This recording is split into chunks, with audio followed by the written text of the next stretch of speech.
Bonjour à tous et bienvenue donc dans la vidéo de débriefing donc de l'indicateur Full King sur le Dow Jones en 100 ticks pour le 14 février. Alors on commence ici par donc une première alerte de l'indicateur King TT. Alors on regarde la tendance précédente, et bien la tendance précédente ici elle était neutre, puis légèrement haussière et neutre. Donc ici bon vous pouviez vous référer à cette tendance un peu haussière. Pourquoi? Parce que vous aviez une impulsion, puis vous avez eu une correction ici en 3 temps, donc en A, B et C. Et donc vous étiez sur la zone basse ici de la bande de l'enveloppe long terme. Donc vous pouviez prendre cette alerte et vous réussissez bien puisqu'elle vous donnait plus ou moins 35 points. Pourquoi? Parce que vous aviez eu une impulsion haussière avant, vous avez fait le ping-pong depuis la bande haute ici, avec une zone de surachat, et vous étiez arrivé ici dans la partie basse. Donc vous aviez un fort potentiel de rebond qui se présentait, tout simplement. Et puis bon, on n'était pas en zone de range long terme ici, donc c'était via la tendance précédente. Ensuite, ces deux-ci sont dans la zone grisée, donc on ne les prend pas. Ici, on a une alerte de divergence. Alors ici, moi je l'ai considéré suivant cette ligne de tendance-ci, parce que c'est la ligne de tendance principale, donc j'ai pris le break ici. Là, vous voyez qu'on a fait une impulsion baissière, vous laissez courir, vous laissez un petit peu, puis ça remonte, et puis vous voyez que ça rebaisse.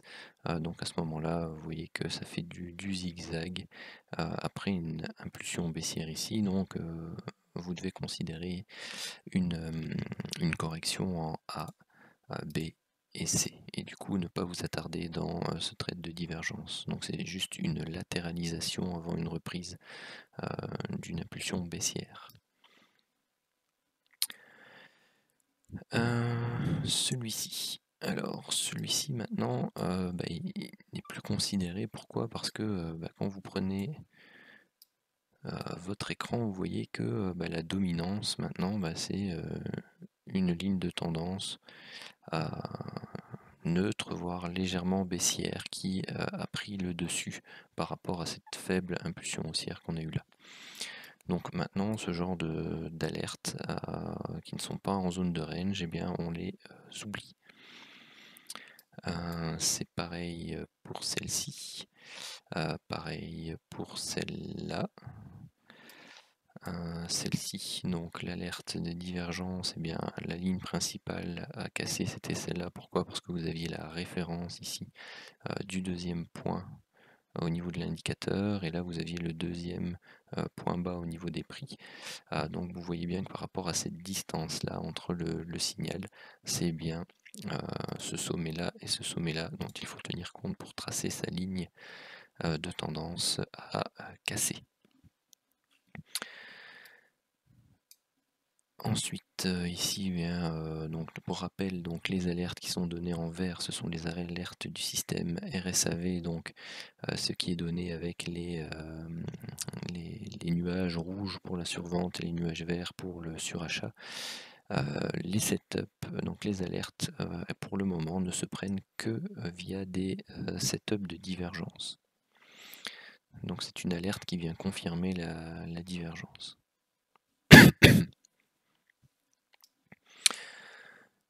Ensuite ici, le signal est donné dans la zone grisée également. Donc pour rappel, on ne considère pas les alertes qui sont données dans la zone grisée. Ensuite ici on a une alerte pour la divergence, donc vous voyez qu'elle est donnée ici. Donc la ligne de tendance principale à casser c'est celle-là, elle ne l'est pas. Vous avez ensuite ici une alerte du King TT, mais à nouveau donc on n'est plus en tendance haussière, donc on n'est pas en zone de range long terme ici, donc celle-là on ne la considère pas. Donc vous voyez, même si elle va toucher son objectif théorique, hein. Donc parfois il y a des alertes que l'on filtre via les règles, mais qui qui donne les objectifs. Maintenant, le principe des filtres, eh bien, c'est de se retrouver avec des trades perdants, le pourcentage de trades perdants le plus faible possible. Et pour ça, eh bien, il faut parfois sacrifier des bonnes alertes comme celle-ci. Ensuite, une alerte divergence qui est donnée ici, donc avec ce point bas là. Donc la ligne de tendance principale part bien de ce sommet là à ce sommet là. Et vous voyez qu'on ne vient pas la casser. Pardon, fatigué.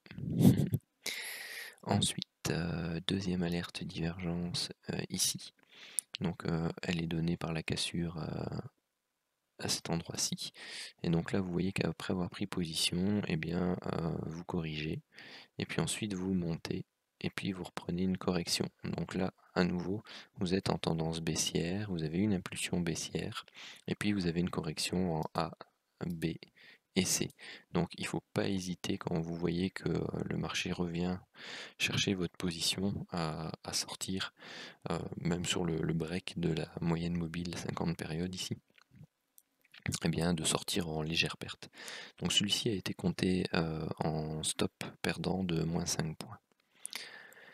Ici, eh bien pareil, on est face à une tendance baissière et on n'a pas l'indicateur de range qui fonctionne, donc on ne la prend pas. Ici, pas de setup de divergence à nouveau. Décidément, il est vraiment temps que j'aille dormir. Donc ici, on n'est pas en range long terme, on est face à une tendance baissière, donc on ne prend pas l'alerte du King TT. Ici, on est en zone grisée. Ici, on est en zone grisée. Là, maintenant, on est en zone de range long terme. Vous voyez que l'indicateur s'est activé ici. Donc là, vous pouviez prendre le trade et l'objectif, donc c'était la touchette de la bande opposée, donc rouge et vert, donc la bande du King TT. Et donc là, vous alliez rechercher plus ou moins 20 points. Et c'est tout pour les alertes validées par les règles du système, on va dire monitoré ou sur lesquels je prends les résultats. Donc on a un bilan de 50 points aujourd'hui avec 2 trades gagnants, un trade perdant, un trade ABE. Et on a ça quel que soit le setup pris parce qu'il n'y avait pas beaucoup de setup de divergence qui ont fonctionné. Donc le bilan de la semaine pour le setup 1, on est à 610 points avec un taux de trade perdant de 12%, donc on reste stable par rapport au mois de janvier, ce qui est très bien. On a un peu moins de trades gagnants et beaucoup plus de trades BE. Ici, donc on est à 855 points. On est toujours à 12% de trades perdants et là aussi on est en légère baisse au niveau des trades gagnants, enfin pas tant que ça, 2% c'est... mais on passe en dessous des 70 et on a plus ou moins le même taux de BE, ce qui nous fait pour les 2 premières semaines de février plus ou moins 1785 points pour le setup 1 et plus ou moins 2400 points pour le setup 2. Donc on est pour l'instant dans la moyenne avec le mois de janvier. Donc vous voyez que ça reste stable actuellement sur plus de, on va dire 6 semaines et demie maintenant d'analyse de résultats au niveau des alertes suivant les règles. Donc c'est quelque chose qui se tient et qui pour l'instant est régulier. Donc voilà, je vous souhaite un bon week-end à tous. Et si vous ne l'avez pas vu passer, n'oubliez pas que mardi à 22h, je ferai une séance live de présentation de l'indicateur sur mon groupe Discord, dont vous trouverez donc le lien dans la description. Donc n'hésitez pas à nous rejoindre. Voilà, bonne soirée à tous.